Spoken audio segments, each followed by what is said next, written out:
Now I'm going to discuss lengthenings. Lengthenings in the trot and lengthenings in the canter. If you're working at training in first level, you want to start lengthenings fairly early on. It's just, think of a gymnast. When a gymnast is young, they stretch those muscles so that they develop the adjustability, the flexibility in their muscles. If they waited until they were older, they would lose that ability to be as flexible as they are.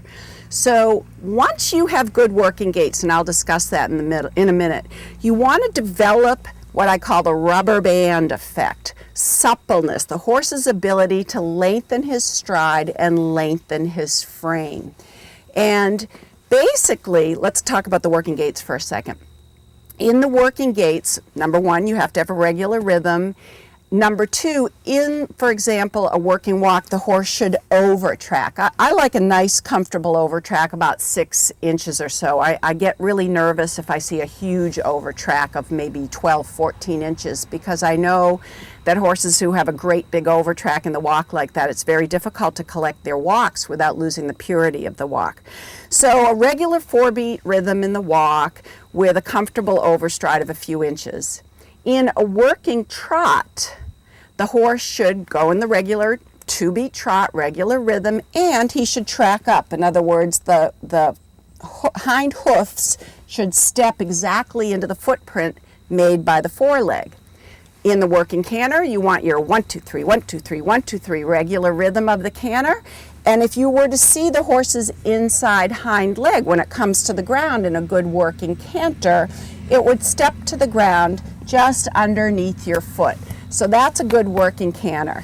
And basically, when you develop your lengthenings to develop suppleness, I'll give you a definition of suppleness. Suppleness is your horse's ability to smoothly, keyword, smoothly change his balance forward and back, which is what he has to do for his lengthenings, as well as side to side, which we see in like serpentines where you go from one bend to the other, or going from a single track exercise to a two-track exercise. But a supple horse can do those things without loss of balance, without loss of rhythm, without loss of frame. And I guess I should, going back to working gaits, a general definition of all the working gaits is that the working gait is the gait where the horse most easily presents himself in the best balance. Okay, so that's your general definition of your working gait. Then you have your other criterion that the rhythm is regular and where the feet are stepping.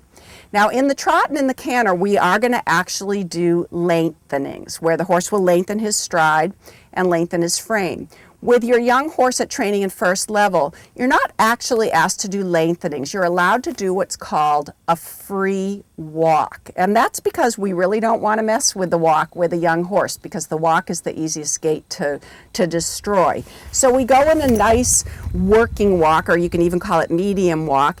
And the only other gear that we're asked to show in the walk is what's called a free walk. And a free walk is a gait of relaxation.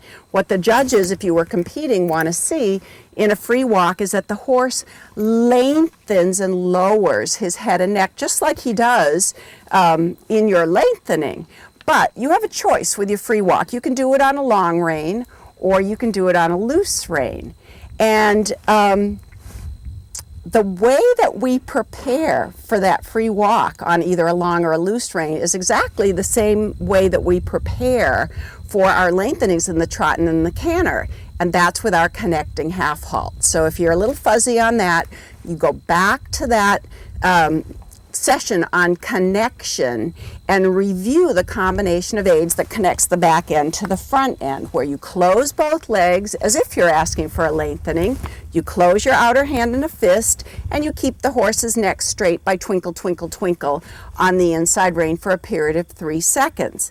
So when you go to do your free walk, you want to prepare for the free walk by giving your connecting half halt. If you just throw the reins at the horse like that, chances are he's just going to stick his head and neck straight up in the air, because the stretching, the lengthening of the head and neck forward and down and putting the nose forward is just an extension of the roundness that the horse has over his back that you've created from your connecting half halt. So if you haven't ridden a connecting half halt, chances are if you give the reins away, the horse is going to put his head and neck up in the air.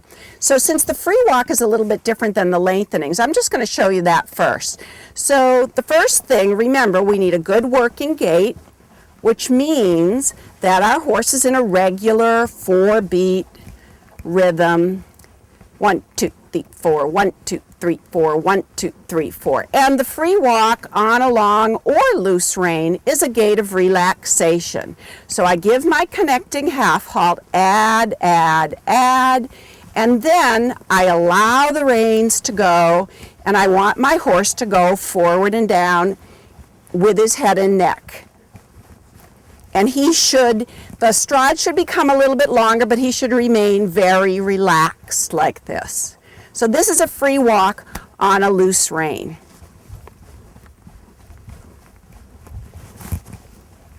Now I'm going to prepare for a free walk on a long rein.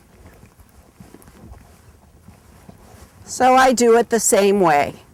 I connect my horse over his back with my connecting half halt, add, add, add, and then I slip just enough rein out so that I still have straight line contact from the bit through my hand to the elbow, but my horse still has that desire to lengthen and lower his head and neck. I had to put another half halt on there because he shortened his neck and brought it back. You can give half halts in that free walk on a long rein if your horse starts to come up. That was a very good example of that. He was going toward my hand, then he started to shorten his neck. So on the longer rein, I lightly closed my two legs. I closed my right hand in a fist, twinkle, twinkle, twinkle left hand, so that I encourage him to continue to go forward and down with his head and neck. So, and it's interesting for you to see Moshi do this because, you know, as a Frisian, they're built with very high heads and necks. So you can see with that connecting half halt, you can still create that desire to go forward and down with the head and neck. So now I want to talk actually about the lengthenings in the trot and in the canter, which are different than your free walk, but the preparation is still the same. In other words, lengthenings of the gait, lengthenings of the stride and the frame don't arrive just full blown out of thin air. The success of your lengthening is going to depend on the success of your connecting half halt before you ask. And oftentimes, in this case, my connecting half halt might last for the entire short side.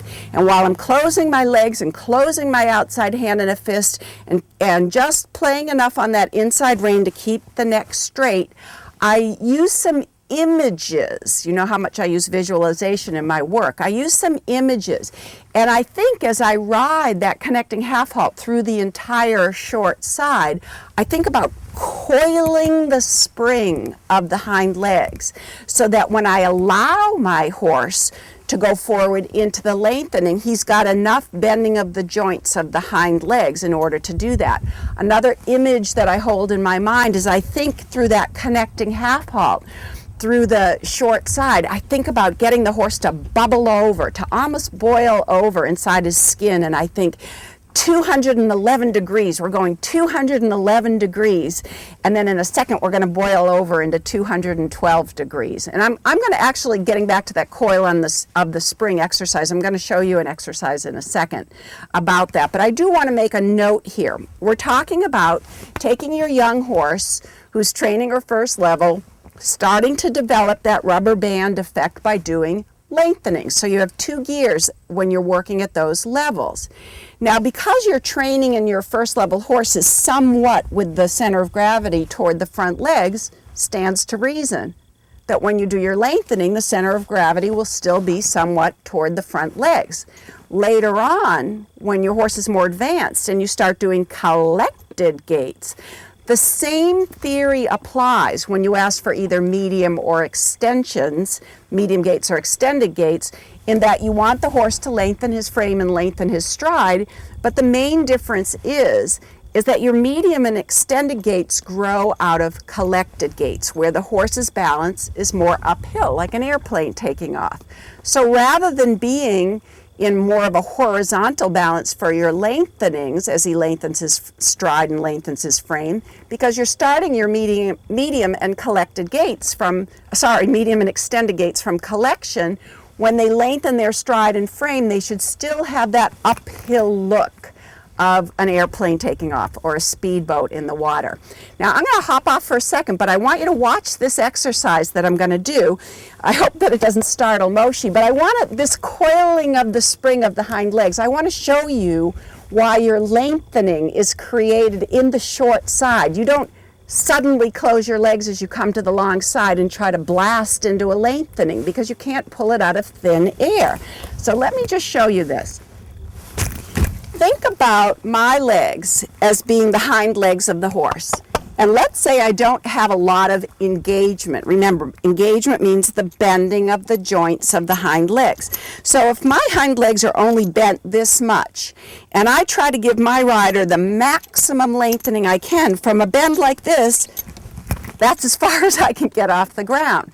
But if I really coil the spring of the hind legs from this position, I can spring a lot higher off the ground.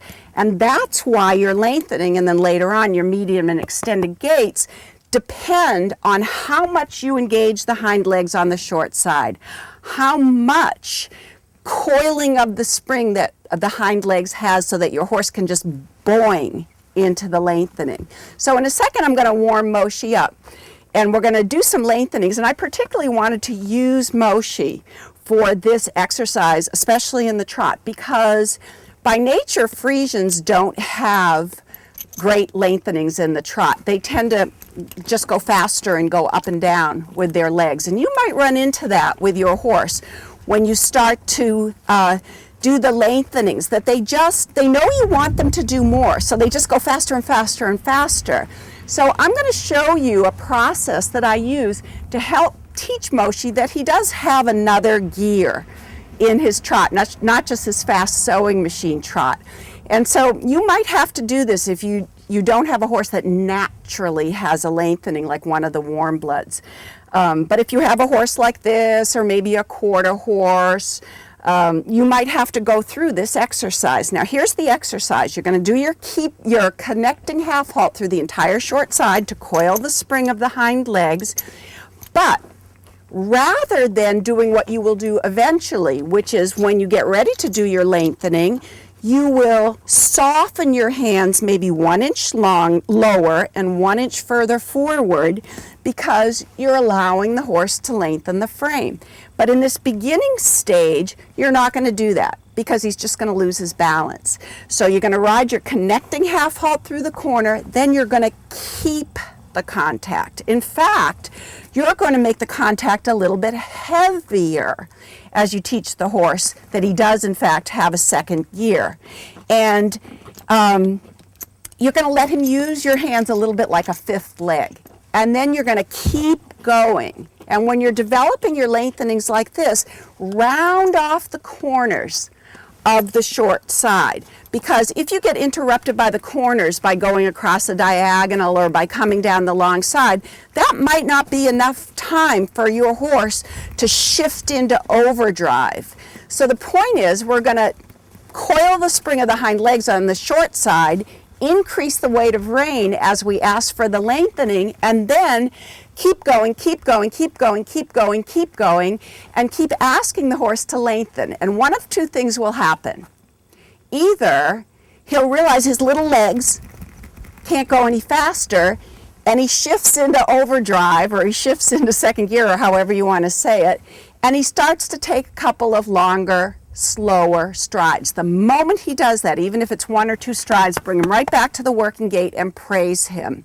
If you do it in that way, even though the first time you might have to go around the arena 2 or 3 times, once the horse understands, oh, I do have another gear in there, then it doesn't take so long to do it each time you ask. But support him, be his fifth leg, and keep asking with your driving aid. You're going to do this in the rising trot so he can keep his back up. Keep asking with your legs until he takes those longer, slower steps. Now, the other thing that could happen is that even though you're taking up a little bit stronger or a little bit more supporting weight of rein, he still loses his balance. And he loses his balance by falling into the canter. It's not the big disaster you think it is. If your horse loses his balance and falls into the canter, just quietly bring him back to the rising trot, and on that first step, push toward your lengthening, because it's often on that first step where you get that one big, longer stride, and that's when you want to praise him. You're basically teaching him that he does, in fact, have a second gear. So that's how we're going to start to develop the lengthenings. I don't know. We'll find out together. I don't know how many strides Moshi will go running with his legs going up and down before he finally shifts into overdrive. But as soon as he does, then I'm going to bring him back to the working gait. And the way that I bring him back to the working gait, if you remember from our use of the aids, is that I tighten my tummy muscles, I give a little tweak on the outside rein, and I combine it with a voice command that he knows, like slow or whoa. So I'm going to get back on now and do a little bit of warm-up, and then we're going to try that. So we have been standing for a little while, but I've decided that I want to show you a working trot, and I'll use that working trot as my little bit of warm-up before I go large, and then I'll do my long connecting half halt through the short side. I will increase the weight of rein as I'll probably do it a little bit off the rail, and I will ask him to go more and more, longer in his strides. He will probably run and get quick in his tempo. Remember, good lengthening. If you were listening to a horse doing a good lengthening and you were out on the pavement, let's say we were doing a trot lengthening, and you went from working trot to trot lengthening back to working trot. This is what you'd hear. 1, 2, 1, 2, 1, 2, 1, 2, 1, 2, 1, 2, 1, 2, 1, 2, 1, 2. So you wouldn't hear any difference in the tempo. Probably in the beginning, when I ask him to start the lengthening, this is what you're going to hear and see. In the working trot, we start 1, 2, 1, 2, 1, 2, 1, 2, 1, 2, 1, 2, 1, 2, 1, 2, 1, 2, 1, 2. Okay, so, but when he does that, I don't want to stop asking for the lengthening at that point, because then all I've done is taught him that when I ask for that particular movement, he's supposed to run. He thinks he's doing the right thing. So I want Moshi to be a problem solver, and I want to persist with my aids until he finds that second gear, until he shifts a little bit into overdrive. So I'm going to start with my working trot. Remember, the thing that you're looking for is the regularity of the rhythm, 1, 2, 1, 2, 1, 2, and that he's in good balance, and that the hind feet are stepping directly in the tracks of the front legs.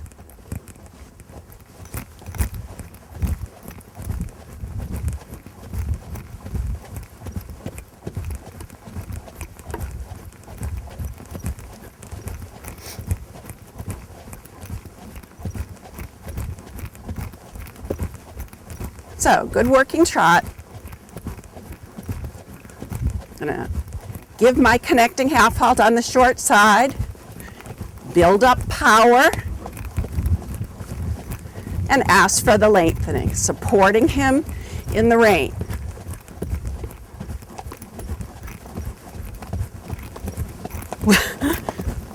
He was a good boy, and he went right to the longer strides. Good boy, Moshi. I wanted him to run for you a little bit.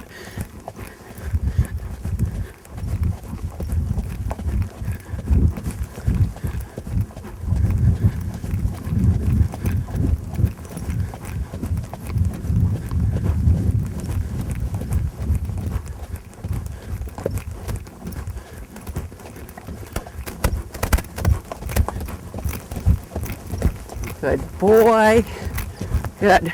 Well, he was a very good boy. And he only ran a tiny little bit there. So I'm going to give him a little break, and then we'll do the canter. So Now I'm going to show you transitions, our rubber band effect, from a working canter to a little bit of a lengthening in a canter. And I've decided to show you that on a circle because I want you to know that you can do lengthenings both on a straight line like we just did with the trot and on a circle. However, if you keep your bend, which of course you should, when you do your lengthenings on a circle, it increases the difficulty of the exercise because it puts the horse in a position where he has to engage the joints of the inside hind leg. So first we want to see that we have a good working canter. So remember, it's the gait where the horse most easily presents himself in the best balance. The horse is in a regular 3-beat rhythm, and the inside hind foot should be stepping under my foot when it comes to the ground. So we're going to look at the working canter, and then we're just going to do 5 or 6 strides lengthening, back to working canter by stretching up, tightening my stomach muscles, giving a little tweak on that outside rein, my speed control rein, and saying the word ho or slow to him. So here's our working canter. And then a little more forward. And ho. That was a little bit too much ho. And back to working canter. I guess he didn't need the voice command. And again, lengthen frame, lengthen stride.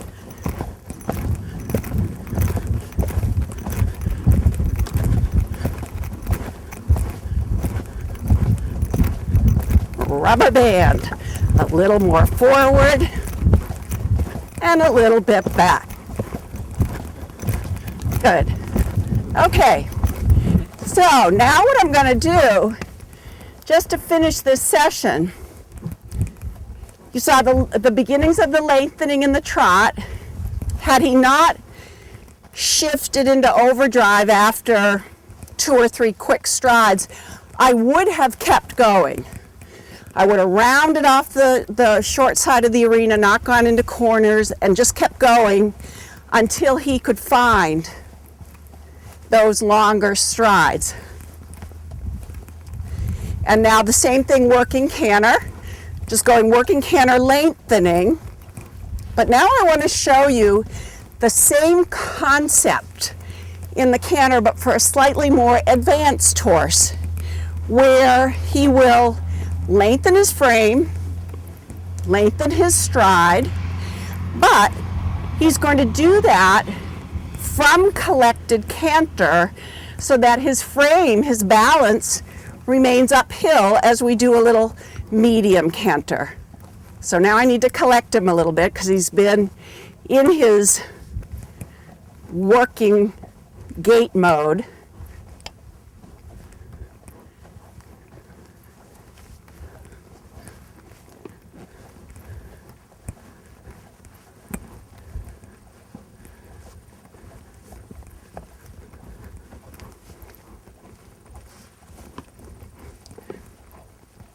So I will do a few strides of canter, ho, ho, a few strides of walk, good, ho. Starting to shift the center of gravity, good boy, toward the hind legs.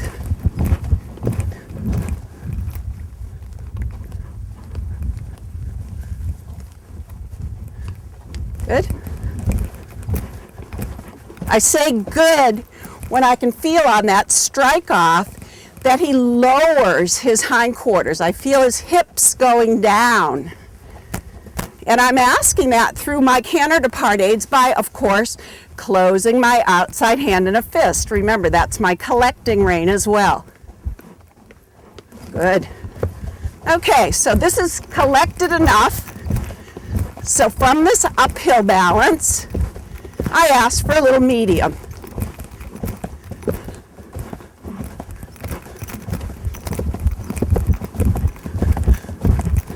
And ho, ho, That was super. Now, if he doesn't hoe, I'll halt.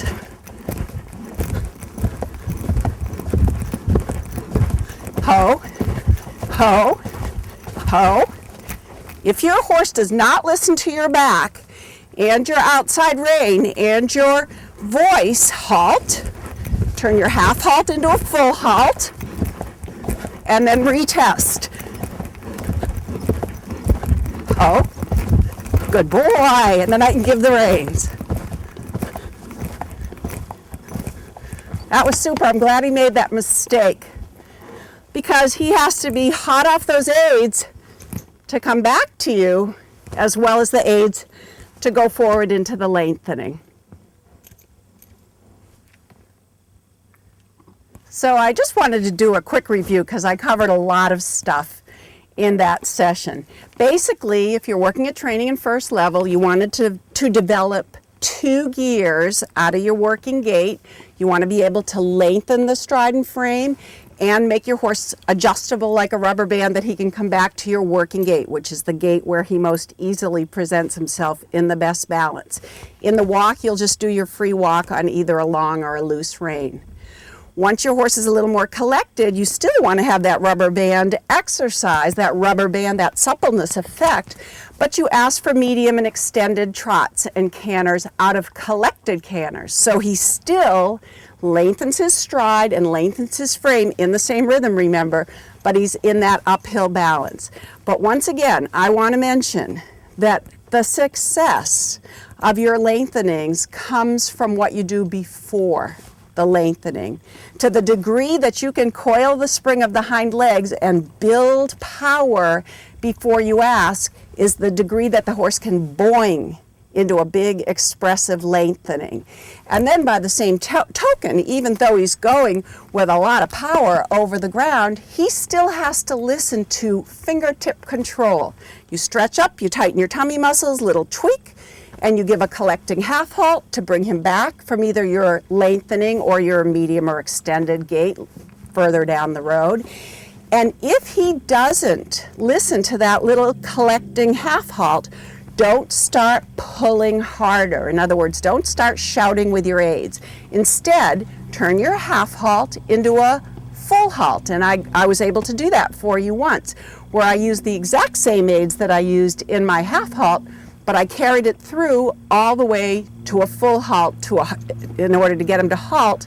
But then, just like with putting the horse in front of the leg, we never leave a question like that, will you come back to me, from a whispered hand with a correction. I went forward again, stretch up, tweak, outside rein. He came right back to me. I could give the reins, and he stayed slow on his own. So that's our session on lengthening. Start to develop it right away. Don't wait till it's too late, because you want your horse to have that elasticity, that rubber band effect.